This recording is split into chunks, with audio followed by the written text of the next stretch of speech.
Hello, my name is Brandon Enright, and today I want to show off Eric Vergo's Unbandaged Rhomdo.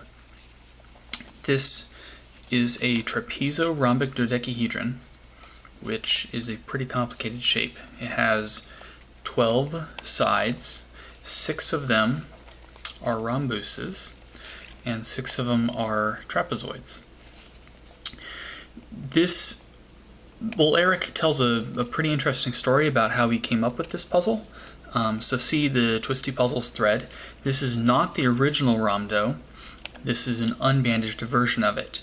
So on the original Rhomdo, you could turn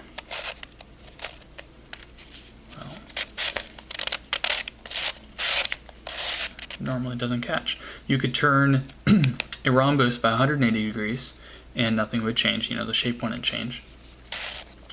Or you could turn a rhombus by, it's probably 70.5 degrees or something like that. And then you could turn a trapezoid face like that. Trapezoid faces, you can't really turn them without, there's no way you can turn them without changing the shape of the puzzle. And if you turn them so that they line up with the trapezoid, or with a rhombus, then it'll jumble. So this puzzle jumbles like crazy. So Eric realized that there was additional jumbling moves that you couldn't do on the original Rhomdo, but he's made them work on this puzzle. So if you do here, let's see if I can figure this out. This shape is really complicated, so bear with me here.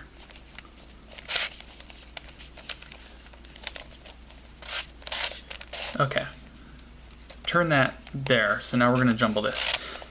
If we do it like that, then we have an additional move. And this move was legal on the original Rhomdo. I've sprayed a bunch of silicone oil in here and it hasn't dried yet, so this puzzle's still a little bit grippy. If you turn it the other direction, this move is also available, and it didn't used to be. So these 3 pieces used to be one solid block. And Eric, in the process of unbandaging it, Eric took this solid block and he turned it into one end piece, another end piece, and a centerpiece. And so you see those 3, just like on this puzzle, are what this piece used to be.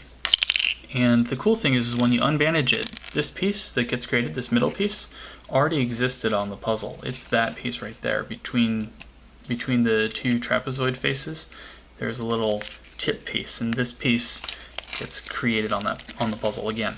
And so there's an additional jumbling move that is now available because it's been unbandaged 1 level. And so you can turn it around and then you can do it some more. So you can really jumble the heck out of this puzzle.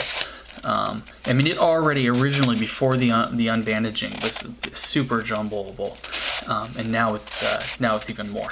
Now, obviously, I've polished this. This is probably the finest polishing job I've ever done.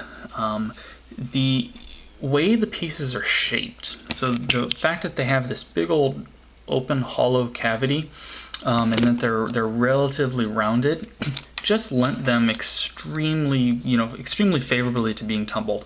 I didn't have any problems with any of these pieces.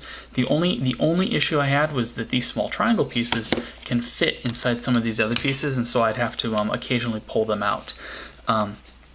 But because of their rounded shape and because of their hollow nature, all the surfaces weared extremely beautifully, and it didn't wear down the edges or the tips too much.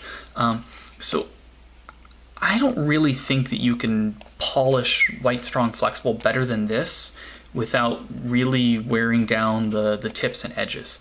I'm incredibly pleased with this. You can see some of the grain on, so when I get it to reflect the light, you can see some of the grain in the White Strong Flexible.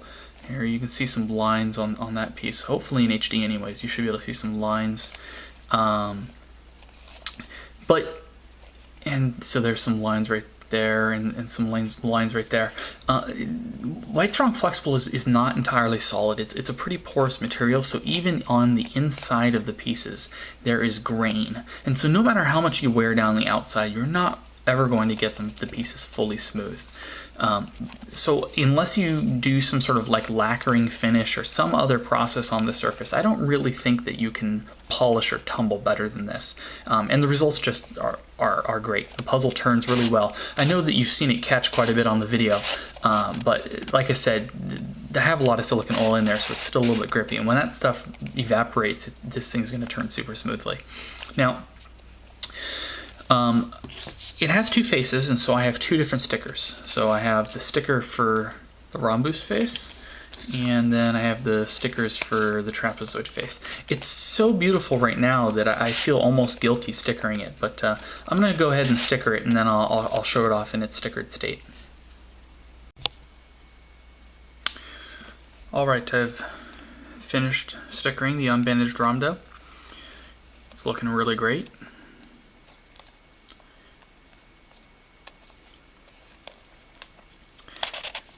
Like I said, the silicone oil is still drying, so it's a little bit hard to get turning and a little bit grippy.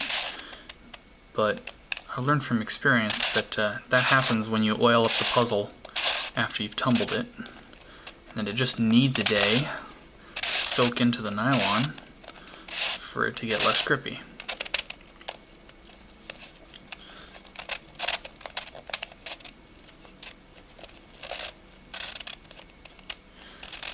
So this is that's a jumbling move that did not require the unbandaging.